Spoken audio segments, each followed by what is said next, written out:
Once upon a time, in a little cottage in the woods, lived a mother goat and her little goats leading a happy life. The little goats were very cute. They all were like toys.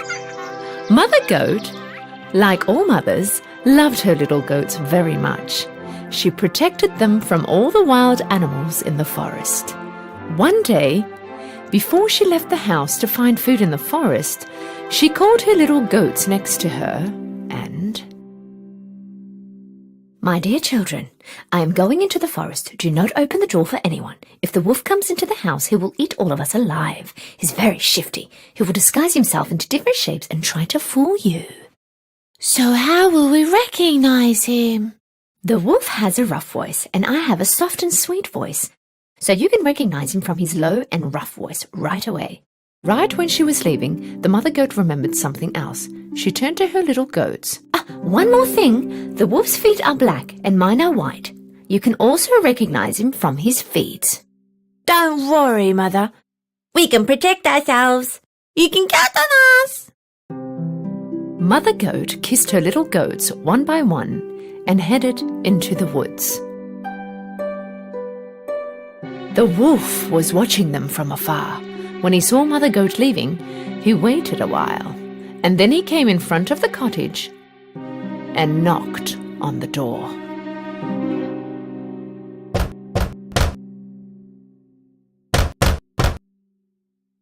Who is it?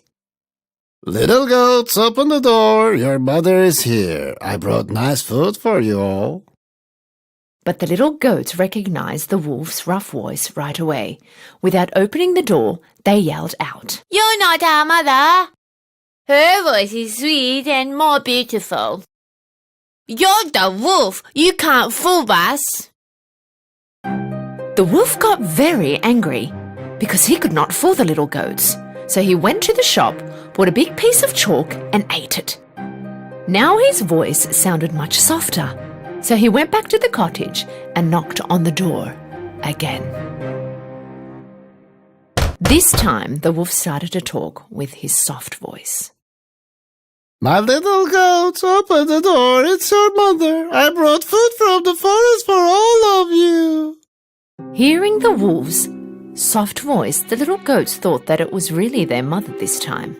Just when they were about to open the door, one of them shouted, Wait! Let's look at the feet from underneath the door. Of course, when the little goats looked from underneath the door, they saw the wolf's black feet. So they yelled again without opening the door. We will not open the door for you. Our mother's feet are not black. They are white. You're the wolf. As furious as he was, the wolf left. This time, he went to the bakery. When the baker saw the wolf in front of him, he was very surprised. I'm a vegetarian now, so I will eat pastry from now on. Could you give me some flour? The wolf came out of the bakery with a little sack of flour. When he got near the cottage, he opened the sack and poured all the flour on his feet. Now his feet were all white. The shifty wolf knocked on the door for the third time. My little goats, open the door. It's your mother. I have brought food for all of you from the forest. First show us your feet so we know it's you, Mother. The wolf showed them his feet with flour. When the little goats saw the white feet, they believed that it was their mother and opened the door. And what did they see? The wolf was standing right there in front of them. The little goats did not know what to do. They started to run around yelling. Don't waste your time. I will catch all of you. One of the little goats went under the desk. The second one into the bed. The third one into the chimney. Fourth kid hid in the kitchen. The fifth one got into the closet. The sixth hid behind the curtain. And the seventh kid went into the giant clock on the wall. But the shifty wolf was quick, and one by one he caught them all from wherever they were hiding. Run! Come here. Don't run. I will catch you all. I said stop.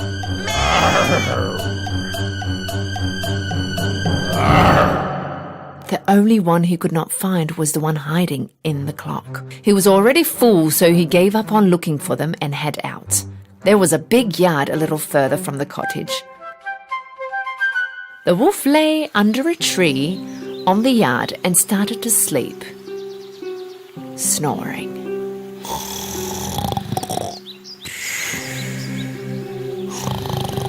Short while after, the mother goat returned home. When she saw the door open, she knew something bad had happened and started to scream. Oh, my little goats! When she entered the house, she was shocked. The tables and chairs were all upside down, curtains were torn, the beds were all messed up, the pillows and sheets were all on the floor. Mother Goat looked for her little goats but could not find them anywhere. She started to yell out their names one by one, but not one answered. Finally, it was time to call the last one's name. Only then she heard a high-pitched voice. I'm inside the grandpa clock, Mummy! Mother Goat ran to the grandpa clock and took her kid out of there. Mother Goat and kid hugged. The little goat started to tell the story, crying. The wolf came in disguise and we thought it was you and opened the door. The wolf ate all my brothers.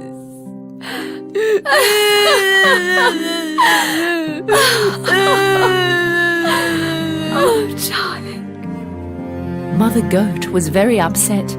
She cried for her little goats.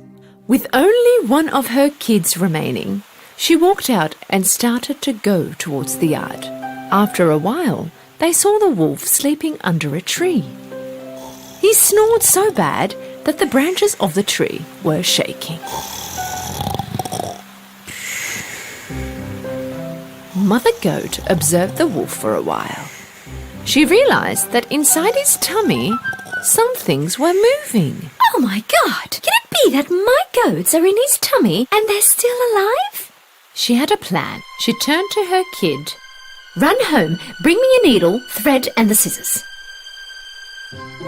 When the little kid was running home, Mother Goat collected 6 big rocks from the floor. After a while, the little goat came back with a needle, thread and the big scissors. Mother Goat cut open the wolf with the scissors.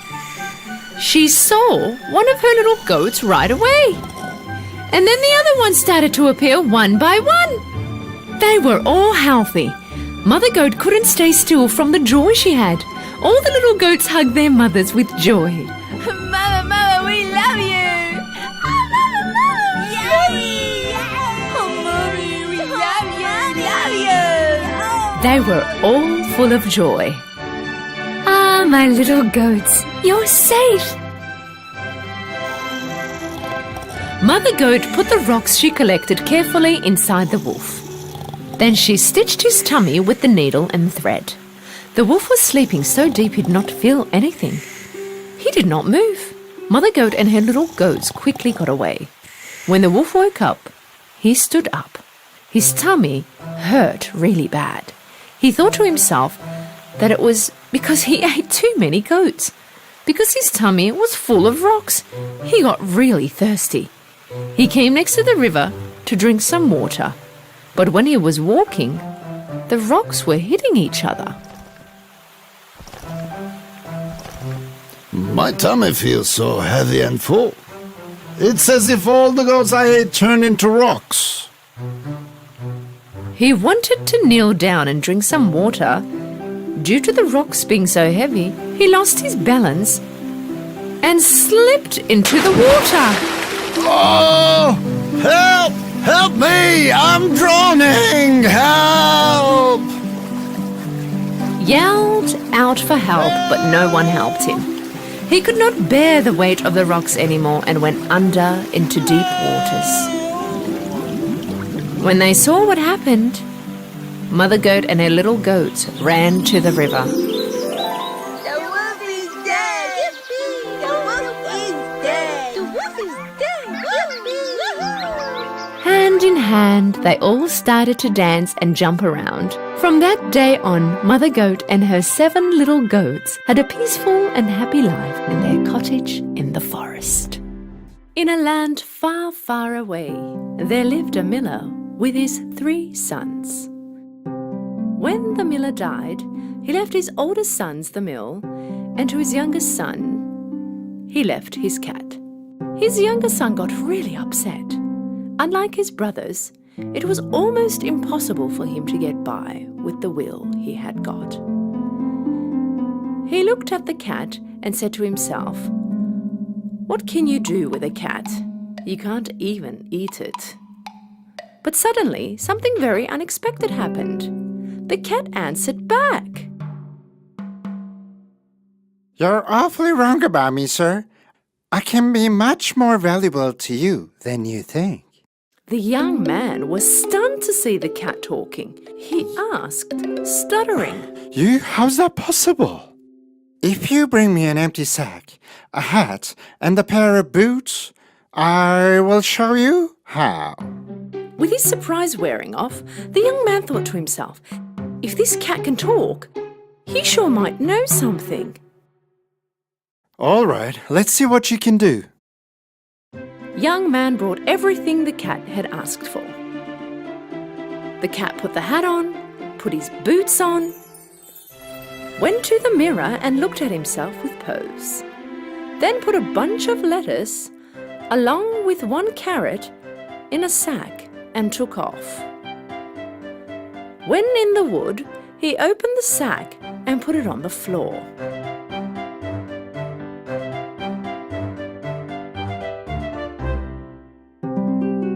Not long after, noticing the fresh aroma of the vegetables, a bunny rabbit appeared. In order to eat the lettuce and carrot, the bunny rabbit entered the sack.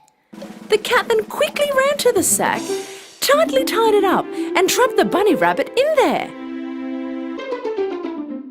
Instead of taking the bunny rabbit to its owner, he took it to the castle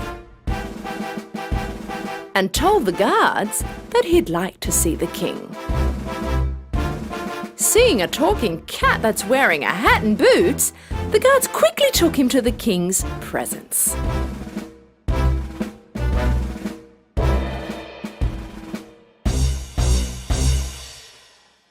Mighty Lord, I present you the gift of the Prince of Caraba.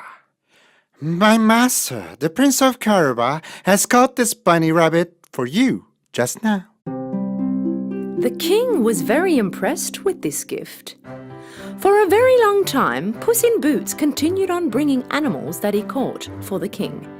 And soon after, everybody in the kingdom began to talk about the prince's generosity and wealth. Each passing day, the king's curiosity grew, and so one day he asked Puss in Boots,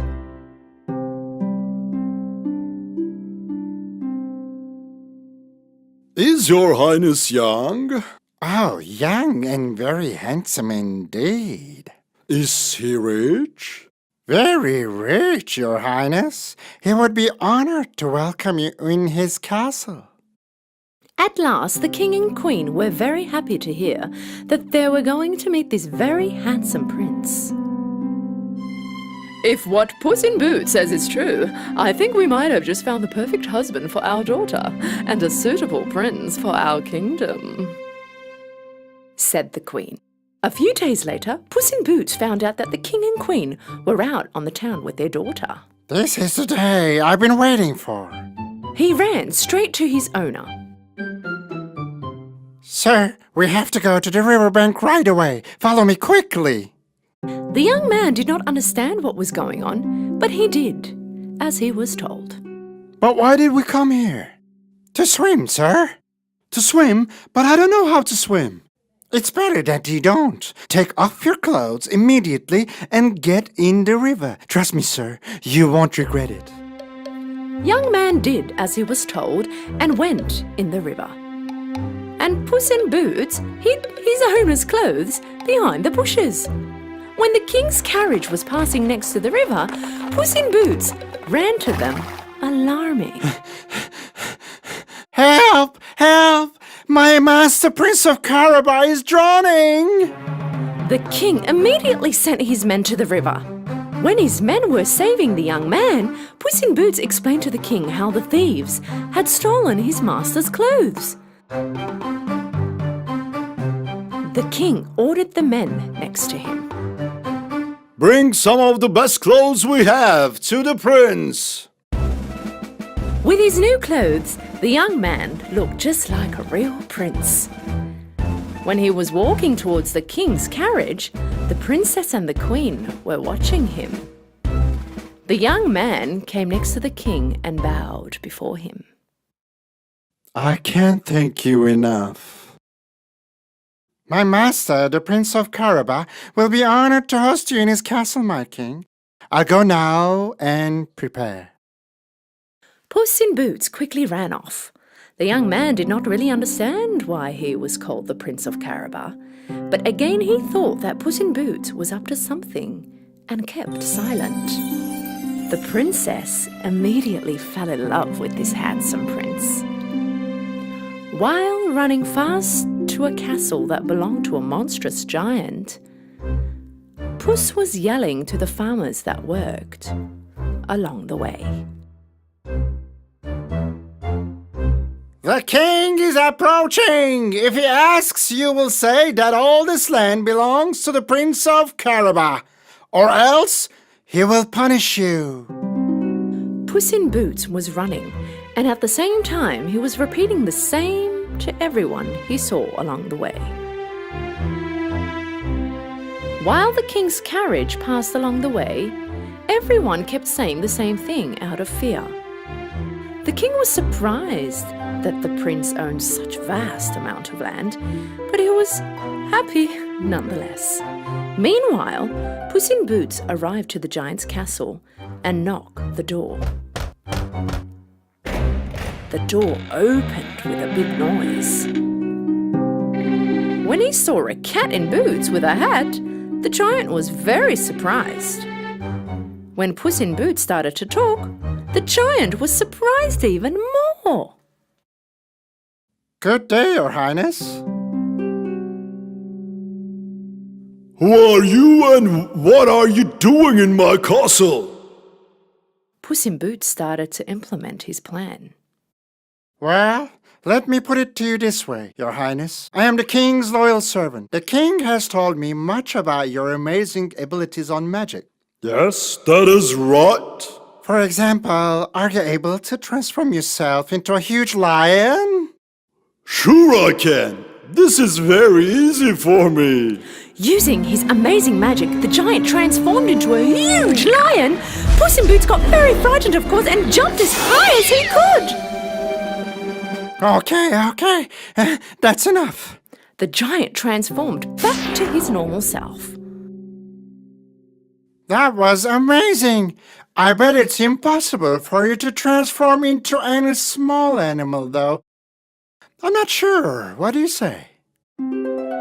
Impossible? I can transform into any animal I want. Let me say...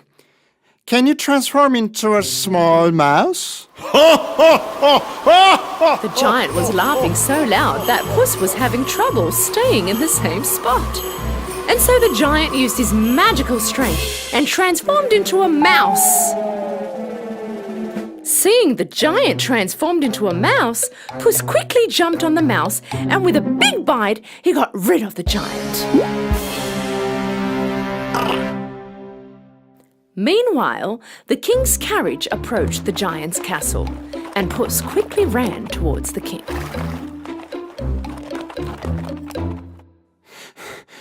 Your Highness, my lord, the Prince of Caraba's castle is at your service. Please come in. The king, queen, princess, and of course the young man gazed at the castle with admiration. While walking towards the castle, the queen asked the young man,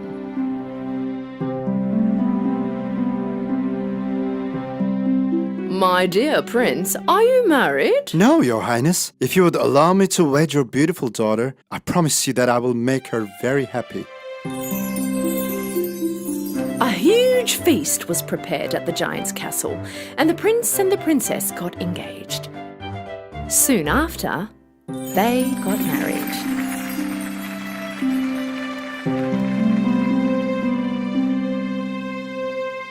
Do you see, sir? I told you how valuable I was going to be. From that day on, Puss in Boots continued to be the prince's loyal servant. Together, they lived a very rich and healthy life.